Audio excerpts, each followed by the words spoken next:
Hi, today I will be discussing the use of duplex ultrasound for evaluation of patients with suspected lower extremity deep vein thrombosis. Venous thromboembolism is a huge problem in the United States today.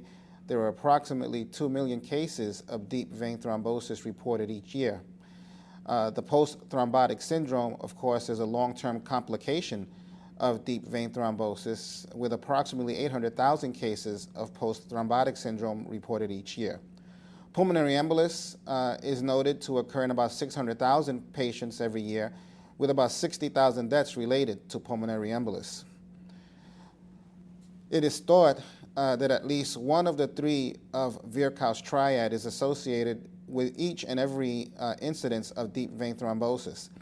Stasis, vessel wall injury, and hypercoagulability in some manifestation will be a part of the process. The signs and symptoms of deep vein thrombosis can vary. However, typically patients present with swelling, pain, tenderness, or redness somewhere along the length of the lower extremity, but particularly, at least in my experience, in the calf. The swelling that I refer to is different than the mild ankle swelling that one might experience in patients with congestive heart failure. Typically, the swelling associated with swelling below the knee, just below the knee. Deep vein thrombosis usually affects only one leg, and it's thought that the pain may be made worse by bending the foot upwards towards the knee, the so-called Homan sign. However, in my experience, I have found the Homan sign to be quite weak in terms of diagnosing the presence of deep vein thrombosis. I think it's critically important for the sonographer, the vascular technologist, to review the request form prior to starting the evaluation. There should be a critical review with assessment of risk factors and a questioning of the patient in terms of the symptoms, and also a review of the lower extremity for findings. This will help you to triage your patients appropriately, but I think more importantly, it allows you to suggest alternate or additional tests if they're necessary based on presenting signs, symptoms, and risk factors. In terms of the history and the physical examination, again, elicit information regarding the patient's symptoms, questions related to duration of pain, obviously which extremity, and whether or not there's a history of deep vein thrombosis. A visual inspection of the legs is in order. A measurement of the calf circumference often will be quite coincident with the presence of deep vein thrombosis with the appropriate risk factors. Always ask about recent procedures and other comorbid conditions. I think it's also critically important to question the patient about specific areas of pain within the lower extremity that really should be evaluated. Those segments that might fall outside of the typical protocol in terms of ruling out DVT. A warm room, I think, is appropriate in that it allows the vessels to vasodilate and allows us to see the veins much more readily. We test our patients in the supine position with the patient in reverse Trendelenburg, and that is with the head higher than the feet, with the knee slightly bent and the leg externally rotated, and this gives us access to all of the vessels of interest from the level of the groin all the way down to the ankle. The exam protocol is straightforward. We're examining all of the major vessels from the level of the groin routinely down to the ankle. We will be performing compression maneuvers with the transducer in the transverse orientation every 1 to 2 centimeters along the length of those vessels. And in the process, we will be assessing the vessel for its diameter and also assessing for the presence of intraluminal echoes, which might suggest the presence of deep vein thrombosis. When a deep vein thrombosis is suspected, we examine and confirm all suspected abnormal findings with the transducer oriented to the long axis of the vessel. We also will Doppler for flow at the common femoral and popliteal veins, and then again, always go back to examine any specific areas of pain and or tenderness. The criteria for a positive diagnosis are 3.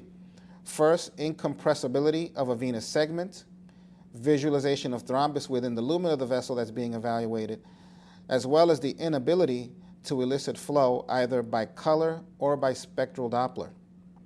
In this cartoon here on the right, we see an artery and a vein and the transducer, and we push down manually, and the idea is to see that the walls coapt. If the vessel walls do touch, then we can feel fairly confident that that area of the vein is free of intraluminal thrombus. Sonographically, here is the vein and the artery, and in the image to the right, what we're doing is we're pushing down. As you can see, the vein disappears, however, the artery is visible. In this patient, this is diagnostic of a negative examination at that level. To the right, as we're pushing down, we see that the vessel walls do not touch. This is the common femoral vein and the common femoral artery. The vessel walls do not touch. We see evidence of color flow within the lumen of the artery. However, there is an absence of flow within the lumen of the vein, and we can see evidence, B-mode evidence, of thrombotic material within the lumen of that vessel. The combination of those three factors gives us a high level of confidence for a positive diagnosis. This patient is positive for deep vein thrombosis at that level.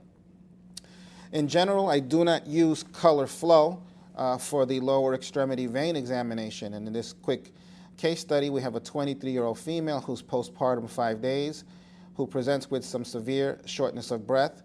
The suspicion was a pulmonary embolus, and the venous duplex was ordered. As you can see in the color flow image to the right, we have a very normal appearance for the common femoral vein. However, when we remove the color, you can see that there's a significant sized thrombus at the level of the common femoral vein. And if we had not taken off the color, this could have been missed, and this could have been tragic for the patient. I would recommend that you not use color at all, in fact, for the lower extremity vein evaluation, except if you have to confirm the presence of flow in a vessel where you couldn't compress it, or the patient couldn't tolerate a compression. But mostly those are for confirmatory issues, just to confirm either the absence of flow or the presence of flow where you could not use one of the other parameters. Otherwise, I really don't use color.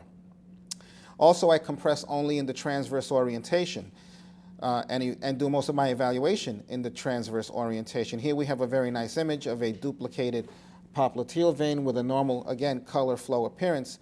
However, what we don't see is in this plane a third vessel where there is a tail of thrombus extending into the popliteal vein. And again, if you had not evaluated this patient in another plane, this would have been missed.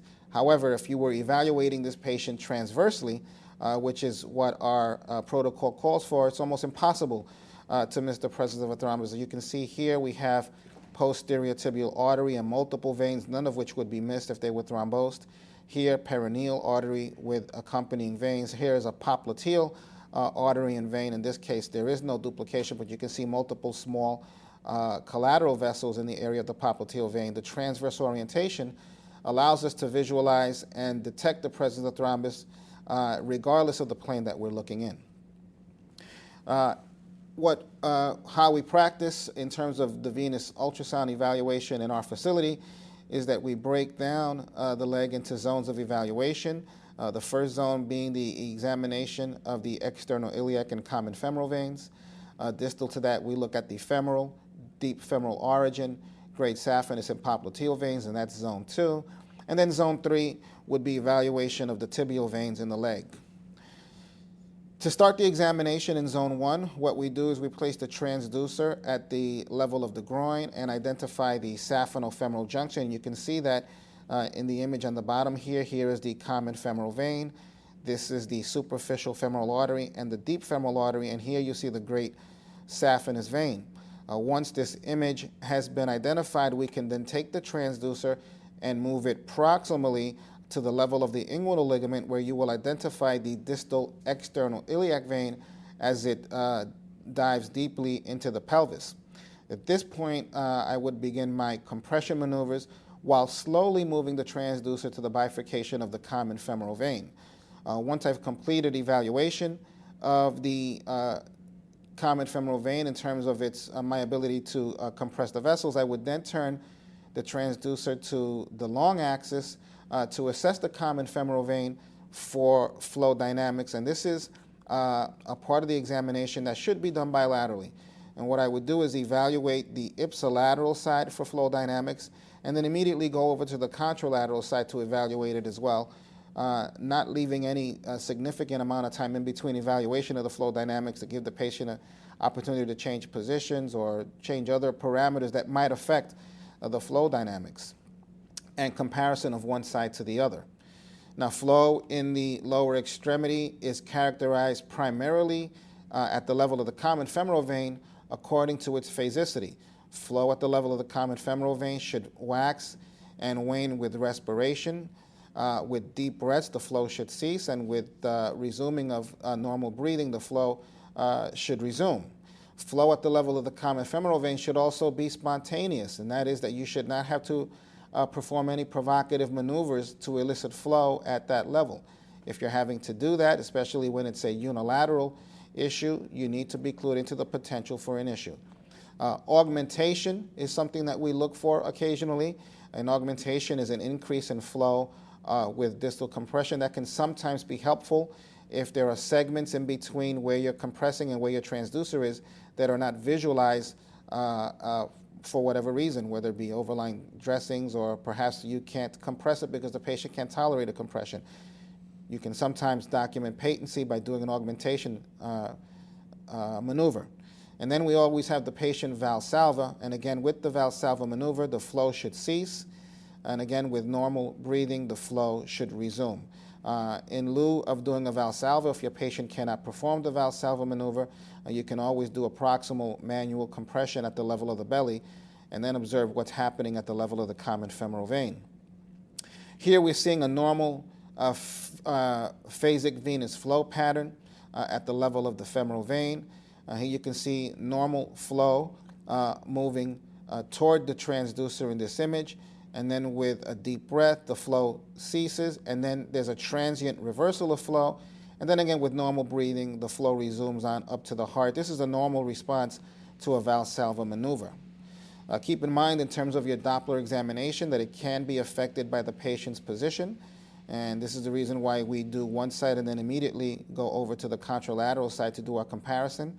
Spontaneous flow that we see in the common femoral vein may not at all be present at the level of the tibial vein, so don't look for that, and we don't. Variation of flow, or the phasicity that I described, may not be present in shallow breathers because the changes in the pressure don't allow for the changes in or for the phasicity that you might be looking for. The bottom line when doing evaluation of the waveforms right versus left is to look for asymmetric changes. So a waveform like this that you see on the left, contralateral to the normal waveform that we see here on the right, should clue you into the possibility that there are issues going on above the level of your transducer.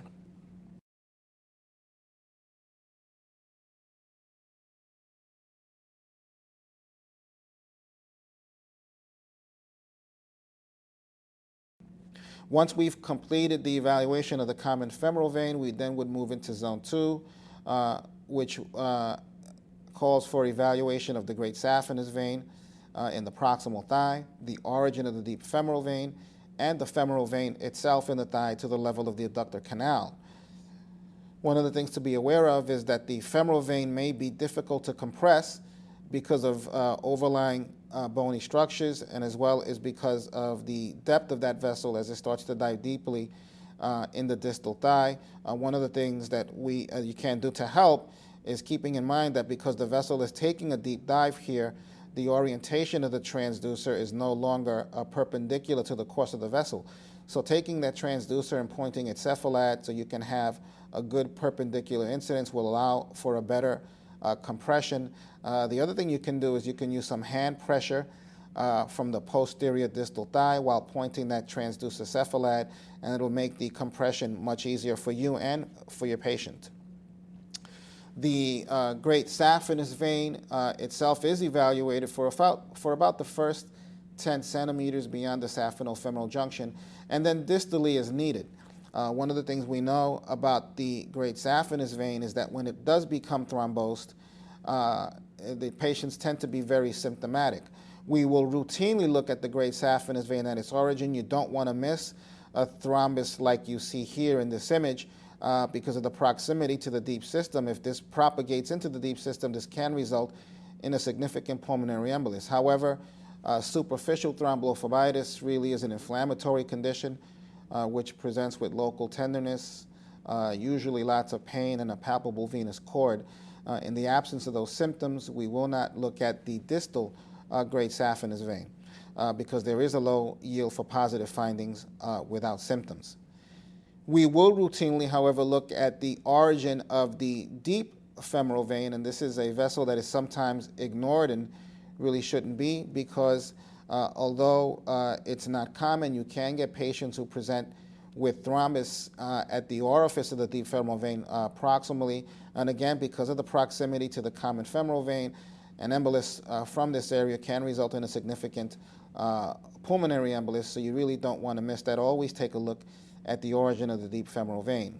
When it's needed, you can do calf augmentation again to augment flow past your transducer at the level of the femoral vein. This does not need to be part of the routine protocol. However, again, if you have a suspicion of thrombus in places that you can't see, occasionally an augmentation can be useful to document patency. However, this does not exclude the presence of a partial thrombus, so be careful in terms of your distal augmentation. Zone 2, we continue on to the level of the popliteal vein, and we use an overlapping technique to evaluate the popliteal vein. We'll evaluate it in the distal thigh from a medial approach, and then take the transducer and position it behind the knee, and then work our way back so that we're overlapping areas from both the medial and a posterior approach, making sure that we're not missing any area of the popliteal vein. You would then work your way distally into the proximal calf, assessing the popliteal vein through the bifurcation where it becomes the posterior tibial and the peroneal veins. And again, we're using this overlapping technique. We're using both a posterior approach, following the popliteal vein from the back of the leg posteriorly, and then placing the transducer on the medial calf proximally to follow the tibial and peroneal veins proximally to their origin, to their confluence, where they form the popliteal vein. Here's an example of a patient who comes in, and we see here a patent popliteal artery, but with occlusion of the popliteal vein. One other very important thing is you really should examine the popliteal fossa for vascular as well as non-vascular masses. This is an area that's quite productive for these kinds of issues. Here's an example of a patient who presented with a little bit of calf pain where the popliteal vein was patent, but in fact this patient had an occluded gastrocnemius vein. Here we see the paired gastrocs. Here's one vessel. This is the other. Here's the accompanying artery. And again, these are important vessels to evaluate. Here we see 3 sets of gastrocs, and you can see the proximity to the popliteal vein. If there's enough of a burden, of a thrombus burden, and if you get propagation, these can propagate into the popliteal vein and then up further into the deep system and put the patient at significant risk for a pulmonary embolus. So you don't want to miss the potential for gastrocnemius vein thrombus. There are other differential diagnoses. Again, the popliteal fossa is quite productive for other issues that may be the cause of the patient's symptoms. I mean, these patients will come in with a referral for a rule-out deep vein thrombosis for various signs and symptoms. Many of them are negative, but they can have other issues that are relevant to those symptoms. As we know, the clinical signs and symptoms for DVT are nonspecific, and in up to 10% of patients, there will be other causes that can be found with ultrasound. So always examine the patient where the patient says that it's hurt, including soft tissues as well as arteries and veins. Baker's cysts are not at all uncommon in the popliteal fossa, and in fact can be found in 3% of all your DVT studies, often presenting as a cystic area medial in the popliteal fossa itself. You need to look for a connection to the joint space between the semimembranous tendon and the medial head of the gastrocnemius muscle. Occasionally, patients can present with ruptured Baker's cysts, and these will often present as tear-shaped structures. They can be irregular, often resulting in calf edema, and have a complex appearance on the ultrasound image. Here are just a few examples, a couple of examples of a Baker's cyst. You can see here an encapsulated fluid-filled structure that's communicating with the joint space, and this is a typical appearance of a Baker cyst. One of the vascular issues related to the popliteal fossa, but not with the venous system, is a popliteal artery aneurysm. And patients can present either with patent or thrombosed popliteal artery aneurysms. These tend to be asymptomatic. They are usually symptomatic due to distal embolic events, but often they are asymptomatic. Rupture of a popliteal artery aneurysm really is uncommon. The biggest issues with popliteal artery aneurysms, again, are distal emboli and the risk of compression of adjacent neurovascular structures, such as the popliteal vein. Popliteal artery aneurysm will be found bilaterally in up to 70% of cases. And by the way, if you do find the popliteal artery aneurysm, probably you should be looking at the abdominal aorta to rule out an aneurysm, as well as there's up to a 40% incidence of AAA when a patient has a popliteal artery aneurysm. Here's an example of a long axis view of a popliteal artery aneurysm. Here we see the distal popliteal artery itself, and you can see here the focal dilatation. This is a transverse view of a popliteal artery aneurysm, and you can see the lumen here and the adjacent vein itself, and here a color flow image showing the reduced lumen. Lots of thrombus here in this popliteal artery aneurysm, again putting this patient at risk for an embolic issue potentially. Outside of the popliteal fossa itself, we can have other issues, other atherosclerotic etiology for leg pain, such as common femoral artery occlusion. Here's a patient who presented with some leg pain who in fact had acute occlusion of the arterial system up to the level of the common femoral artery. Here you can see color flow evidence of a patent common femoral vein, but no color flow elicited within the artery that's adjacent to it. This vessel was occluded and resulted in this patient's pain. This can also happen at the level of the superficial femoral artery and even the popliteal artery, as again a popliteal artery aneurysm can itself occlude. There are some differences in terms of the presentation versus the venous occlusion. The pain associated with arterial occlusion is usually more severe, and it's acute onset. Patients can often tell you exactly when those vessels went down. These patients will present with decreased pulses and often a cold foot, but occasionally this can be subacute. The issue is usually an embolic issue when these patients present acutely. There are other differential diagnoses you need to look for, such as hematomas, muscle tears, the presence of infection, abscess formation, and even muscle mass. Sometimes patients present with cellulitis as a differential diagnosis for the cause of their pain. But as you can see when you take a look at these images, some of them are very similar to others. Often you can't tell by the duplex ultrasound what entity you're dealing with. So I would give a differential diagnosis and always say that additional imaging is suggested or recommended if it's clinically indicated in that patient. Once we're through with the popliteal fossa, we would then take the examination on into the leg and identify the posterior tibial and peroneal veins, and this probably will be the most time-consuming part of the examination. It does take some practice and a little bit of clinical skill and experience, but if you do it enough, you probably can do it well. I usually will locate the calf veins in the mid-calf, and there are several ways you can do that. You can identify the tibia and the muscle from a medial approach and just really drop the transducer right into that groove in the long axis, such as you see here. That often will produce an image like you see here on the bottom. If you're lucky, you can get the peroneal artery, posterior tibial artery, and the accompanying veins. Often you'll have to rock back and forth to see these vessels, as they may not be in the same plane. You can also use bony landmarks as well as adjacent arteries, scanning these patients transversely. We use the same overlapping technique that I described proximally, following the patients from the knee down from a posterior approach and then working from the mid-calf up to the confluence of the vessels and the forming of the popliteal vein. We do not scan anterior tibial veins routinely, as they're rarely part of the thrombotic process as an isolated event. However, again, if the patient is symptomatic in the distribution of the anterior tibial veins, and perhaps they've had trauma there or some good reason for a thrombotic event, you really should look in that area. Here is a transverse view of the posterior tibial veins here and the perineal veins. You see the great saphenous vein in the near field, and you can again see multiple veins accompanying one artery. Here, a paired set of perineal veins around the perineal artery.